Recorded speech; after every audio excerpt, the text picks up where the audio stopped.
आत्मनिर्भर masters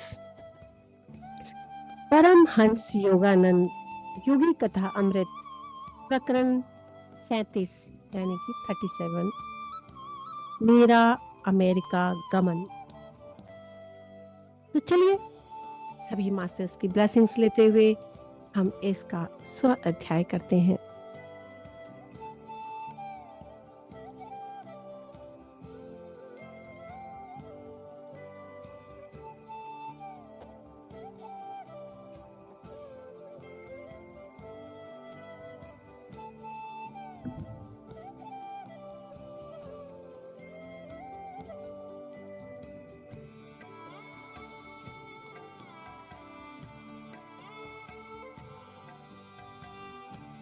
America.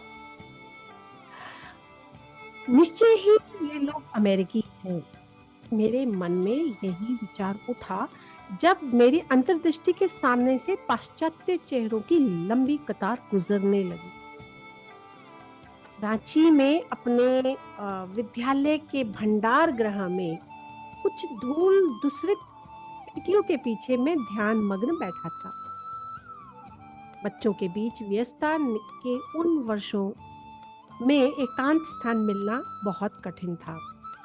ध्यान में वह दृश्य चलता रहा। एक विशाल जन समूह मेरी ओर आतुर दृष्टि से देखते हुए मेरी चेतना के मंच पर अभिनेताओं की तरह मेरे सामने से गुजर रहा था। इतने में भंडार गृह का द्वार खुल गया और सदा की तरह एक बच्चे ने मेरे छिपने के स्थान को खोज लिया था। यहाँ आओ विमल, प्रफुल्ल मन से मैंने उसे बुलाया। तुम्हें एक समाचार सुनाता हूँ। भगवान मुझे अमेरिका बुला रहे हैं। अमेरिका? उसे ऐसे स्वर में मेरे शब्दों को दोहराया जैसे मैंने कहा हो चांद पर जा रहा हूँ। हाँ, कोलंबस की भांति मैं भी अमेरिका की खोज करने जा रहा हूँ।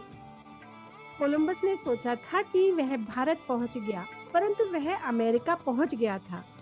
निश्चय ही इन दो देशों के बीच कोई कर्म संबंध तो है। विमल वहां से भाग गया और शीघ्र ही दो पैरों पर उस समाचार पत्र से ने सारे विद्यालय में यह बात फैला दी।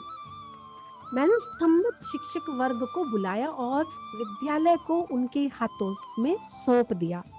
उस अवसर पर मेरे संबोधित करते हुए मैंने कहा, मुझे पूरा विश्वास है कि लाहिड़ी महाशय के शिक्षा आदर्शों का आप लोग सर्वोपरि पालन करेंगे। मैं हमेशा आप लोगों को पत्र लिखता रहूंगा। ईश्वर ने चाहा तो किसी दिन मैं यहाँ वापस आ जाऊंगा।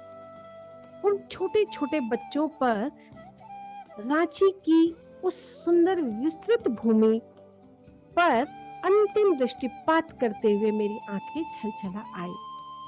मैं जानता था कि मेरे जीवन का एक विशिष्ट अध्याय पूरा हो चुका था। अब इसके आगे मुझे सुदूर देशों में ही रहना होगा। ध्यान में उस दृश्य दर्शन के कुछ ही घंटों बाद मैं ट्रेन से कोलकाता रवाना हो गया और दूसरे ही दिन मुझे अमेरिका में आयोजित धार्मिक उदारतावादियों के अंतरराष्ट्रीय सम्मेलन यानी कि international Congress of religious liberals में भारत के प्रतिनिधि के रूप में भाग लेने के लिए एक निमंत्रण मिला। उस वर्ष यह सम्मेलन अमेरिकन यूनिटेरियन एसोसिएशन के तत्वावधान में बॉस्टन में होने वाला था। मेरा दिमाग घूमने लगा। मैं श्री रामपुर में श्री युक्तेश्वर जी के पास जा पहुंचा। गुरुजी, मुझे अभी अभी अमेरिका में एक धार्मिक सम्मेलन में व्याख्यान देने का निमंत्रण मिला है। क्या मुझे जाना चाहिए? गुरुदेव ने सहज भाव से उत्तर दिया, सभी दरवाजे तुम्हारे लिए खुले हैं, अभी नहीं तो कभी नहीं। मैंने व्याकुल होकर कहा, परंतु गुरुदेव, मुझे सार्वजनिक व्याख्यान देने का अनुभव नहीं है। क्या अनुभव ही कहाँ है? मैंने शायद ही कभी कोई व्याख्यान दिया हो और अंग्रेजी में तो कभी भी नहीं दिया। तुम अंग्रेजी में बोलो या किसी भी भाषा में, योग पर तुम्हारा व्याख्यान मन लगाकर सुना जाएगा। मैं हंस पड़ा। गुरुजी, मुझे अमेरिकी लोग बांग्ला भाषा तो सीखने से रहे। आप ही अब कृपा करके मुझे अंग्रेजी भाषा की बाधाओं से पार करवाइए। जब मैंने पिताजी के सामने अमेरिका जाने का यह विचार रखा तो वे हतप्रभ हो गए। उनके लिए अमेरिका एक अति दूर देश था और उन्हें भय था कि वे मुझे फिर कभी देख नहीं पाएंगे। उन्होंने रुक्षता के साथ पूछा, तुम जाओगे कैसे? कौन तुम्हें इसके लिए पैसा देगा? मेरी शिक्षा और एवं पूरे जीवन के लिए ही वे ही प्रेम से पैसा देते आ रहे थे। इसलिए निश्चय ही उन्हें आशा थी कि यह प्रश्न उठाते ही मेरी सारी योजना धरी की धरी रह जाएगी। भगवान मुझे पैसा देंगे। जब मैंने ऐसा यह उत्तर दिया तो अनेक वर्ष पहले आगरा में अनंत दा को दिए हुए इसी प्रकार के उत्तर का मुझे स्मरण हो आया। अधिक चालाकी न दिखाते हुए मैंने आगे कहा, पिताजी, शायद भगवान आपके मन में मेरी सहायता करने की प्रेरणा जगा दें। नहीं, कभी नहीं। उन्होंने मेरी ओर दयनीय भाव से देखा। इसलिए दूसरे दिन जब पिताजी ने एक बड़ी रकम का चेक मेरे हाथ में दिया तो मेरे आश्चर्य का ठिकाना ना रहा।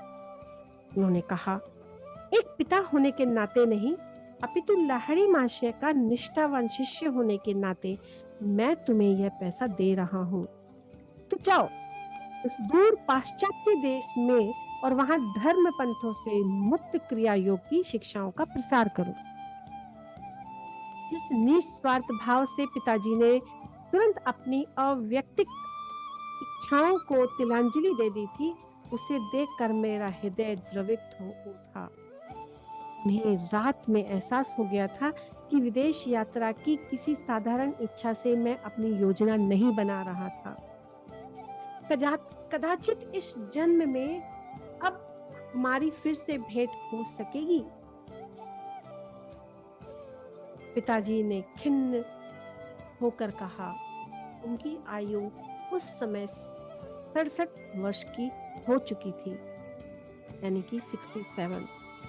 एक प्रबल अंत प्रेरणा मेरे मन में उठी और पूर्ण विश्वास के साथ मैंने कहा, भगवान एक बार फिर से हम लोगों को अवश्य मिलाएंगे। जब मैं अपने गुरुदेव और अपने प्रिय मातृभूमि को छोड़कर अमेरिका की अनजान भूमि में जाने की तैयारी कर रहा था तो मेरा हृदय कम आशंकाओं से नहीं भरा था। मैंने भौतिकवादी पाश्चात्य जगत के बारे में अनेक कहानियां सुन रखी थी। वह जगत युगों से संतों का के वास्तव्य से पुनीत हुई भारत भूमि से इतना भिन्न लग रहा था। सोच रहा था पाश्चात्य वातावरण में प्रवेश करने की जोखिम उठाने वाले पौवार्त्य गुरु को हिमालय की ठंड सह पाने से भी अधिक कठोर परिस्थितियों का सामना करने के लिए तैयार रहना चाहिए। एक दिन प्रातः काल में दृढ़ संकल्प के साथ प्रार्थना करने बैठ गया कि भले ही प्रार्थना करते करते मैं मर क्यों ना जाऊं, पर जब तक ईश्वर की आवाज नहीं सुनूंगा तब तक प्रार्थना बंद नहीं करूंगा। मैं ईश्वर से आशीर्वाद एवं आश्वासन चाहता था ताकि मैं पश्चिम के आधुनिक भौतिकवाद और व्यवहारिक उपयोगितावाद के कोहरे में कहीं खो ना जाऊं। अमेरिका जाने का तो संकल्प मेरे मन ने कर ही लिया था, पर साथ ही ईश्वर की अनुभूति और आश्वासन वाणी सुनने के लिए वह और भी अधिक कृत संकल्प था। बार बार उठने वाली सिसकियों को दबाकर रखते हुए मैं प्रार्थना करता ही रहा। कोई उत्तर नहीं। मध्याह्न होते होते प्रार्थना की उत्कटता पराकाष्ठा पर पहुंच गई। तीव्रता की वेदना के दबाव से मेरा सिर चकराने लगा। ऐसा लग रहा था अब अपनी आंतरिक उत्कटता को मैं अधिक बढ़ाकर एक बार भी यदि रोया तो मेरा सिर फट जाएगा। ठीक उसी क्षण गढ़पार रोड पर स्थित मेरे घर के दरवाजे पर दस्तक सुनाई दी। जब मैंने दरवाजा खोला तो देखा कि सन्यासियों की तरह केवल कटी वस्त्र धारण किया हुआ एक युवक वहां खड़ा है। उसने घर में प्रवेश किया। ये अवश्य ही बाबा जी होंगे। स्तब्ध होकर मैं सोच रहा था, क्योंकि मेरे सामने खड़े उस व्यक्ति का चेहरा लाहिमा से जैसा ही दिख रहा था। मेरे मन में उठे उस विचार का उन्होंने उत्तर दे दिया, हाँ मैं बाबा जी हूँ। वे अत्यंत मधुर आवाज में हिंदी में बोल रहे थे, हम सबके परमपिता ने तुम्हारी प्रार्थना सुन ली है। उन्होंने मुझे तुम्हें यह बताने का आदेश दिया है कि अपने गुरु की आज्ञा का पालन करो, अमेरिका चले जाओ, डरो मत, तुम्हारा पूर्ण संरक्षण किया जाएगा। थोड़ी देर रुककर बाबा जी ने फिर मुझसे कहा, तुम ही वह हो जिसे मैंने पाश्चात्य जगत में क्रिया योग का प्रसार करने के लिए चुना है। बहुत वर्ष पहले मैं तुम्हारे गुरु युक्तेश्वर जी से एक कुंभ मेले में मिला था और तभी मैंने उनसे कह दिया था कि मैं तुम्हें उनके पास शिक्षा ग्रहण करने के लिए भेज दूंगा। साक्षात बाबा जी के सामने खड़ा होने के कारण भक्ति भाव से विभोर होकर मैं अवाक हो गया। उन्होंने ही मुझे युक्तेश्वर जी के पास पहुंचाया था। यह स्वयं उनके श्रीमुख से सुनकर तो मेरा हृदय कृतज्ञता एवं प्रेम आदर की बाढ़ में पूरी तरह डूब गया। मृत्युंजय परम गुरु के चरणों में मैंने साष्टांग प्रणाम किया। उन्होंने अत्यंत प्रेम के साथ मुझे उठाया। मेरे जीवन के बारे में अनेक बातें बताने के बाद उन्होंने मुझे कुछ व्यक्तिगत उपदेश दिए और कई गोपनीय भविष्यवाणियां की। अंत में उन्होंने गंभीरता के साथ कहा, ईश्वर साक्षात्कार की वैज्ञानिक प्रणाली क्रिया योग का अंततः सब देशों में प्रसार हो जाएगा और मनुष्य को अनंत परमपिता की व्यक्तिगत इंद्रियातीत अनुभव कराने के द्वारा यह राष्ट्रों के बीच सामंजस्य सौहार्द स्थापित कराने में सहायक होगा। अपनी अनंत भक्त शक्ति से युक्त दृष्टि मुझ पर डालकर अपने ब्रह्म चैतन्य की एक झांकी मुझे दिखाते हुए परम गुरु ने मुझ में नई शक्ति का संचार कर दिया। दिवि सूर्य सहस्रस्य भवेद्युग्य पदुस्थिता यदि भा सुदृशी सा स्याद् भास्तस्य महात्मने। यदि आकाश में कभी सहस्त्र सूर्य एक साथ उदित हो सके तो उससे उत्पन्न प्रकाश भी इस महान विश्व रूप के प्रकाश के सदृश कदाचित ही हो। थोड़ी ही देर में बाबा जी ये कहते हुए दरवाजे की ओर बढ़े और मेरे पीछे आने का प्रयत्न मत करना, तुम्हारे लिए यह संभव भी नहीं होगा। बाबा जी दया कीजिए ना, चले मत जाइए, मुझे अपने साथ लेते जाइए। मैं बार बार पुकार रहा था। उन्होंने कहा, अभी नहीं और फिर कभी। भाव आवेग में मैंने अब उनकी चेतावनी की परवाह नहीं की और जैसे ही मैंने उनके पीछे जाने का प्रयत्न किया, मुझे ज्ञात हुआ कि मेरे पैर जमीन पर चिपक गए हैं। दरवाजे पर पहुंचकर बाबा जी ने मुझ पर एक प्रेम भरी दृष्टि डाली। मेरी आंखें तीव्र लालसा से उन पर ही जमी हुई थी। उन्होंने आशीर्वाद देने की मुद्रा में हाथ उठाया और चले गए। कुछ मिनटों बाद मेरे पैर जमीन से छूटे। मैं वहीं बैठकर गहरे ध्यान में लीन हो गया। न केवल मेरी प्रार्थना का उत्तर देने के लिए ही बल्कि बाबा जी का दर्शन करा देने के लिए भी मैं ईश्वर को बारंबार धन्यवाद देने लगा। मुझे ऐसे लग रहा था मानो चिर युवा आयु विहीन प्राचीन परम गुरु के स्पर्श से मेरा शरीर पावन हो गया था। उनके दर्शन की तीव्र लालसा मुझे लंबे समय से थी। अभी तक बाबा जी के साथ इस भेंट की बात मैंने किसी को नहीं बताई। इस घटना को अपने मानवीय अनुभवों में सबसे पवित्र अनुभव मानकर मैंने इसे अपने हृदय में छिपा लिया था। परंतु मुझे लगा कि इस आत्मकथा के पाठकों को विश्व में रुचि लेने वाले एकांतवासी बाबा जी की वास्तविकता पर अधिक विश्वास होगा यदि मैं ऐसी घटना का वर्णन कर दूं जिससे मैंने उन्हें अपनी आंखों से देखा है। इस पुस्तक के लिए मैंने अपने आधुनिक भारत के योगी अवतार परम गुरु का एक चित्र भी एक चित्रकार की सहायता से बनवाया है। अमेरिका के लिए प्रस्थान करने के एक दिन पहले मैं श्री युक्तेश्वर जी की पावन उपस्थिति में बैठा था। उन्होंने अपने ज्ञान युक्त शांत स्वर में मुझसे कहा, भूल जाओ कि तुम्हारा जन्म हिंदू समाज में हुआ था, परंतु अमेरिकी लोगों के भी सारे ही तौर तरीके मत अपना लेना। दोनों समाजों के केवल उत्तम गुणों को ही ग्रहण करना। तुम ईश्वर की संतान हो, अपने इस सच्चे स्वरूप को सदा याद रखना। पृथ्वी पर चारों ओर विभिन्न जाति वंशों में बिखरे हुए अपने बंधुओं के सर्वश्रेष्ठ गुणों को खोजो और उन्हें आत्मसात करो। फिर उन्होंने मुझे आशीर्वाद दिया, ईश्वर की खोज करने के लिए जो भी श्रद्धा के साथ तुम्हारे पास आएंगे, तुम्हारे द्वारा उनकी सहायता होकर रहेगी। जब तुम पर दृष्टिपात करोगे, तब तुम्हारी आंखों से निःसृत होता यह आध्यात्मिक प्रवाह उनके मस्तिष्कों में प्रवेश करेगा और उनकी भौतिक प्रवृत्तियां और आदतों को परिवर्तित करके उन्हें और अधिक ईश्वर अभिमुख कर दोगे। फिर मुस्कुराते हुए बोले, सच्चे जिज्ञासुओं को आकर्षित करने के मामले में तुम्हारी नियति बहुत अच्छी है। तुम जहां भी जाओगे, चाहे वह जंगल ही क्यों ना हो, तुम्हें सच्चे मित्र मिलते रहेंगे। तो युक्तेश्वर जी के इन दोनों ही आशीर्वादों की पूर्ति भली भांति हुई।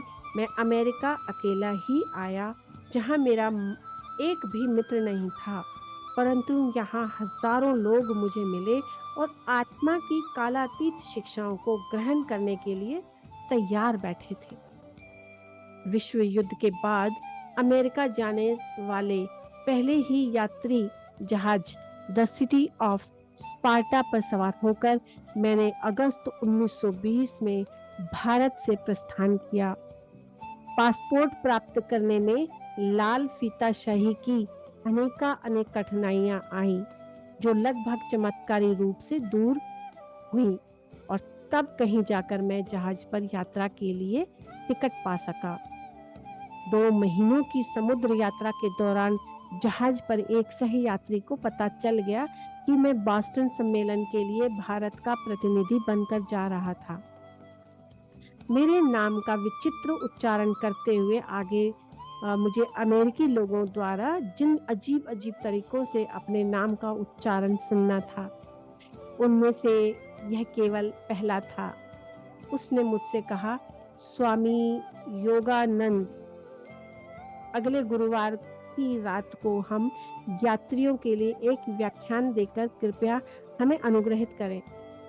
जीवन का युद्ध और उसे कैसे लड़ें विषय पर व्याख्यान से हम सबको बड़ा लाभ होगा।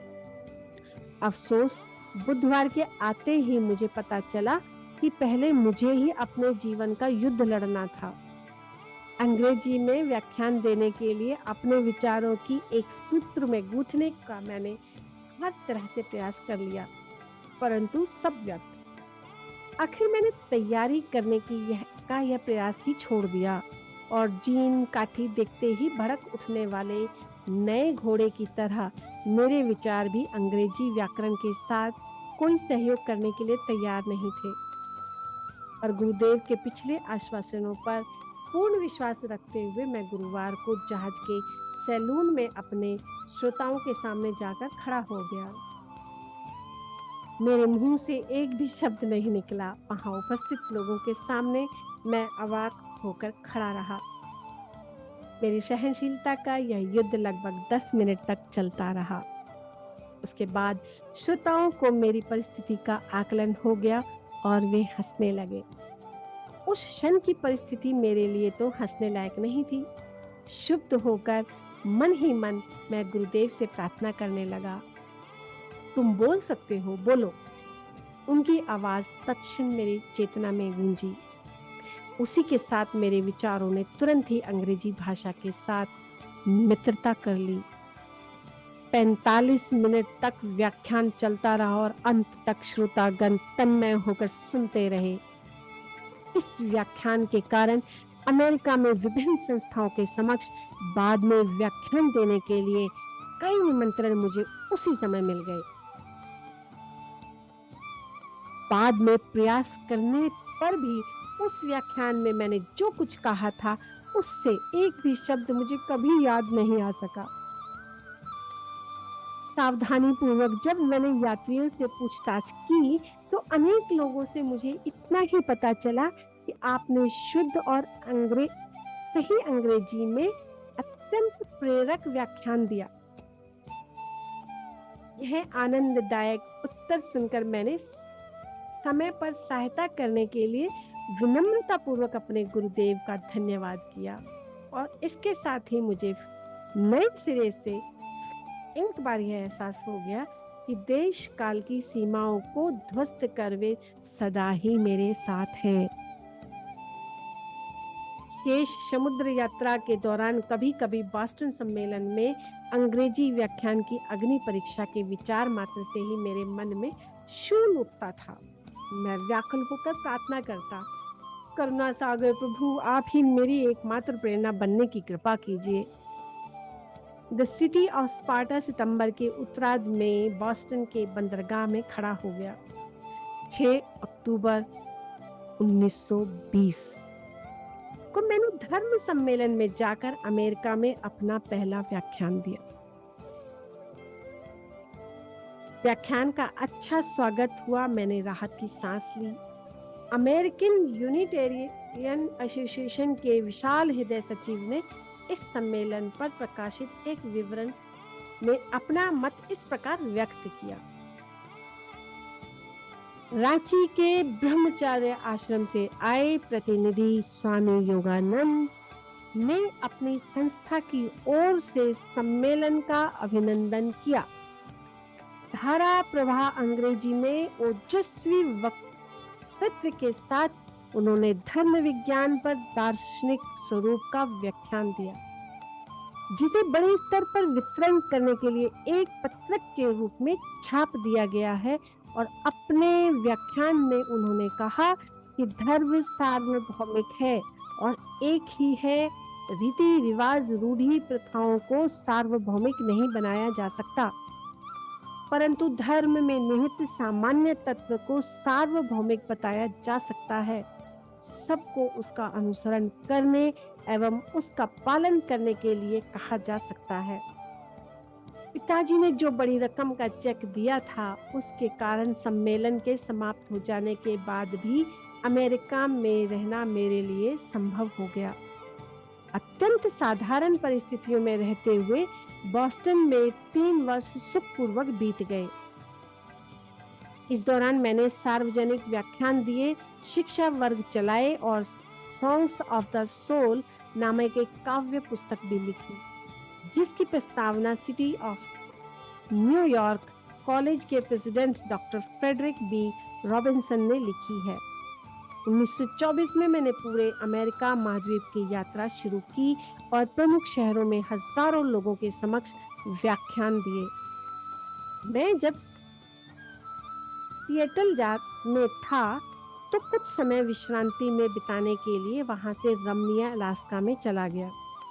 मेरी शिक्षाओं का अनुसरण करने वाले उदारमना लोगों की सहायता से 1925 के अंत तक मैंने कैलिफोर्निया के लॉस एंजलिस शहर में माउंट वॉशिंगटन एस्टेट्स पर अपनी अमेरिकी मुख्यालय की स्थापना कर दी। यह वही भवन है जो मैंने अनेक वर्ष पहले कश्मीर में अपने अंतर्दर्शन में देखा था।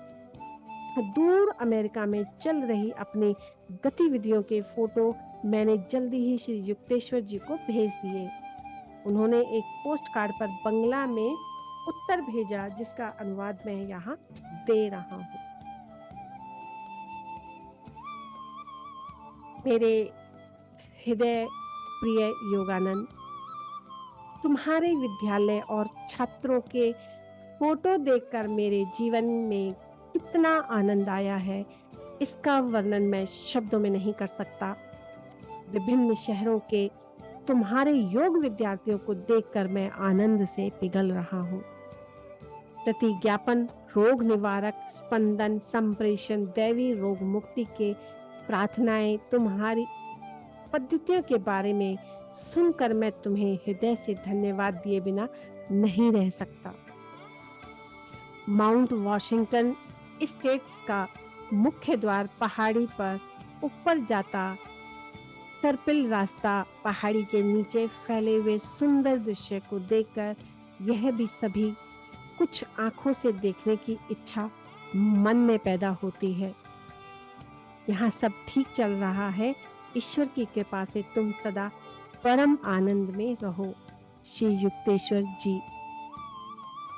युक्तेश्वर गिरी जी का ये संदेश पत्र योगानंद जी के लिए।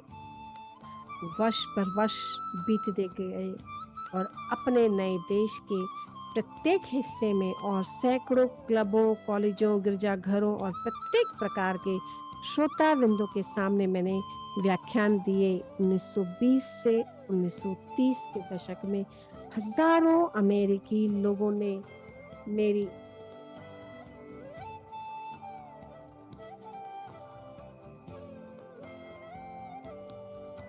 मैंने प्रार्थनाओं और आत्माओं के विचारों में एक नई पुस्तक विस्पर्स फ्रॉम इटर्निटी समर्पित की थी, जिसकी प्रस्तावना प्रसिद्ध गायिका मैडम एमेलिटा गैली कुर्ची ने लिखी थी।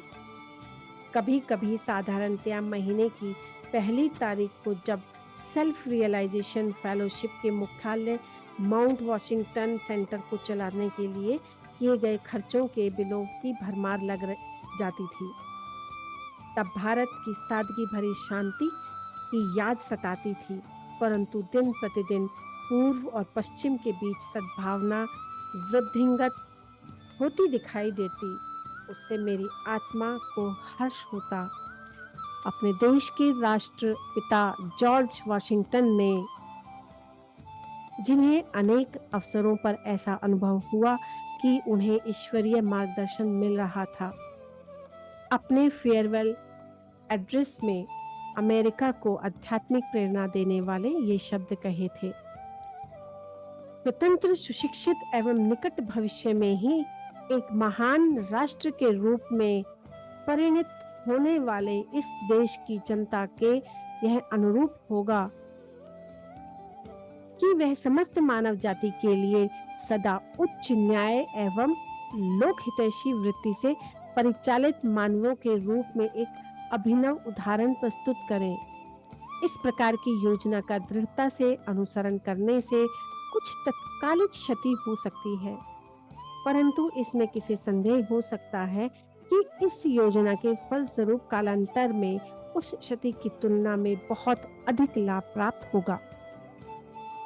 क्या कभी ऐसा हो सकता है कि ईश्वर किसी राष्ट्र के उत्तम गुणों को चिरस्थायी सुख सौभाग्य से ना जोड़े? वॉल्ट विंटन कृत हिंट टू अमेरिका, अमेरिका का कीर्तिगान। Thou mother with thy equal brood से।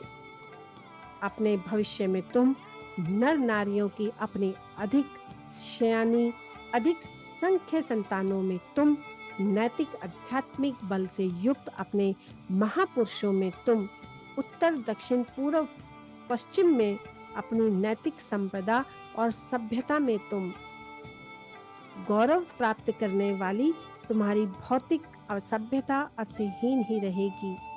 अपनी सर्वार्थ पूरक सर्व समावेशक अर्चना में तुम किसी एक बाइबल या किसी एक तारनहार मात्र में नहीं, बल्कि तुम्हारे तारनहार असंख्य होंगे जो तुम में ही अपनी अभिसुप्त है, जो किसी भी अन्य तारनहार के समतुल्य होंगे, उतने ही भव्य दिव्य होंगे। ये सब तुम में, यह मैं आज भविष्यवाणी करता हूँ। तो मास्टर्स प्रकरण 37 समाप्त। सभी मास्टर्स को बहुत बहुत धन्यवाद। जिनकी उपस्थिति में हमने यह स्व अध्याय किया। Thank you, thank you, thank you.